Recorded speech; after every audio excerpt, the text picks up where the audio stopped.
मुल्क में मुसलमानों के खिलाफ बढ़ते तशद्दुद को लेकर मौलाना महमूद मदनी जमीयतुल उलमा के सदर इनकी क़ियादत में 21 रुकनी वफ़द ने वज़ीर दाखिला अमित शाह से मुलाकात की।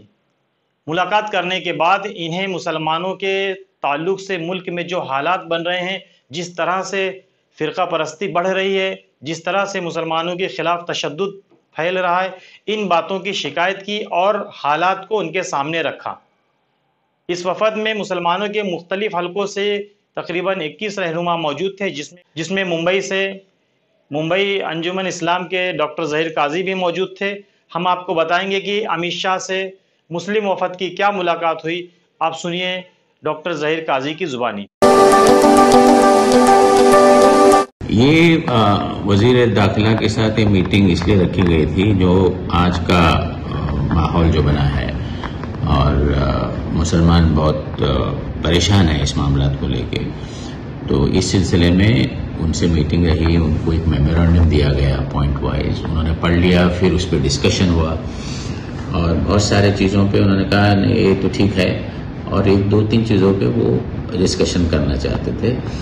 और सबसे बड़ा मामला ये हमने पेश किया कि जो नफ़रत का माहौल आजकल पूरे हिंदुस्तान में है और इस्लामोफोबिया जो बड़ी तेज़ी से फैल रहा है, इसको रोकना है। ऐसा ना हो कि आगे जाके हालात काबू में न आए, और ये देश की भलाई में भी नहीं है, किसी की भलाई में नहीं है, और इंसानियत के तरह जरिए से देखो तो भी सही नहीं है। तो इस पे बहुत डिटेल में डिस्कशन हुए और हर टॉपिक पे पार्टिसिपेशन हुआ और लोगों ने अपनी बातें खुल के रखी। कहीं ये नहीं हुआ कि लिपापोती करो और थोड़ी बात करो निकल जाओ, ऐसा माहौल नहीं था। 1.5 घंटे में बड़ी लंबी गुफ्तगू रही और उन्होंने हर चीज़ का एनालिसिस दिया। सबसे पहले तो हमने मौजूदा जो फसादत हो रहे उसके बारे में जिक्र किए कि ये हो रहे तो इसको रोकना चाहिए और पुलिस का रोल बहुत अहम रहता है। आप तो होम मिनिस्टर साहब हैं, तो उन्होंने कहा तो मैं फ़ोन पे कंटिन्यूस डायरेक्ट लोगों से बात कर रहा हूँ, हम भी चाहते हैं कि हालात काबू में आए। और हमने कहा कि एक रोज़ पहले ही बिहार शरीफ में अजीजिया मदरसा अजीजिया को जो है जलाकर खाक कर दिया गया था, और उसमें किताबें थी, कुरान मजीद भी था, शायद पता नहीं ऐसी बात निकली। तो वो भी डिस्कशन हुआ। उन्होंने कहा मैंने गवर्नर से डायरेक्ट बात की है, चीफ सेक्रेटरी से बात की कि इसको काबू में लाया जाए वगैरह वगैरह।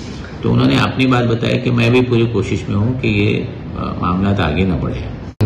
इस पर बहुत बड़ी गुफ्तगू हुई। हमने कहा मर्यादा पुरुष भगवान राम जी थे, तो उन्होंने ये तो सब बताया नहीं इस चीज़ होनी चाहिए। और ये राम नवमी के दौर पे इसको लेके लोगों ने जो हल्ला गुल्ला मचाया है, और कहा यह गया है कि इलाकाई लोग नहीं थे, जहाँ फसादत हो रहे हैं वो बाहर के लोग आके कर रहे हैं। तो ये हमने उनको बात कही कि इसको रोकना होगा। आपस में वो एरिया के जो इलाकाई लोग हैं आपस में उनकी मेल भाव अच्छा रहता है, लेकिन बाहर के लोग आ रहे हैं, तो कहीं ना कहीं ये साजिश से हो रहा है, तो इसको रोकना चाहिए। महाराष्ट्र में भी फसादात हुए, जलगांव औरंगाबाद हो गया, फिर यहाँ मुंबई में फसाद हुए, तो क्या वजह है कि मुसलसल फसाद को रोकने में सरकार नाकाम रह रही है और मुस्लिम डेलीगेशन ने इस पर निशानदेही की? इसका क्या ये नतीजा अखज़ किया है वज़ीर दाखिला ने? हमने उनसे कहा कि आप वज़ीर दाखिला हैं, आपकी जिम्मेदारी है लॉ एंड ऑर्डर पूरे हिंदुस्तान में, और हम बड़े खफा हैं। हमने कहा कि we are very angry about it, ये नहीं होना चाहिए और ये सब आपकी जिम्मेदारी है। हम चाहते हैं कि आप इसमें सख्त से सख्त कदम उठाएं और बहुत अर्जेंसी के साथ। यानी कुछ चीज़ें होने दी जाती है और फिर आ जाते हैं फायर फाइटिंग में, ऐसा नहीं होना चाहिए, नहीं तो माहौल। मुसलमानों के साथ तासुब भी बढ़ता जाता है। कई मकामात पर FIR में जो है वो ज्यादा मुसलमानों के नाम लिए जाते हैं। फसादात के बाद अक्सर एक तरफा गिरफ्तारियों का सिलसिला शुरू हो जाता है। उस पर क्या बात हुई? नहीं, उस पर बात हुई, खुल के बात हुई कि जब फसादात भी होते तो डिस्क्रिमिनेशन भी हुआ जाता है हमारे साथ।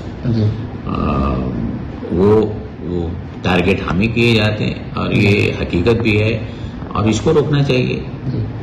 अगर फसादात रोकना है तो एक तरफा एक्शन लेने से नहीं होगा, दोनों तरफ एक्शन लेना चाहिए, कोई भी हो। अगर राइट करने वालों में मुसलमान शुरू करते तो उसको भी पकड़िए, अगर वो हिंदू करते तो उसको भी पकड़िए, राइट्स नहीं होना चाहिए। ये तो जाहिर बात हमने कही कि मुसलमान बच्चियों को जो स्कॉलरशिप दी जाती थी माइनॉरिटी अफेयर्स मिनिस्ट्री से, वो क्यों बंद की गई जी? ये गलत मैसेज आता है, सबका साथ सबका विकास के साथ नहीं चल रहा है। तो उन्होंने कहा कि नहीं, मैं स्मृति ईरानी से बात करूंगा इस सिलसिले में जी। ये बहुत सारे इश्यूज हमने उठाए और उस पर बड़ी लंबी गुफ्तगू हुई, हमने हमारे पॉइंट ऑफ व्यू रखे। हिजाब का मसला भी आपने शायद हिजाब की बात हुई जी, हाँ जी। तो उस पे हिजाब के बारे में एक साहब जो केरला और कर्नाटका से थे, उन्होंने कहा कि बहुत सारे बच्चियां हिजाब की वजह से घर बैठी हैं, उनके एजुकेशन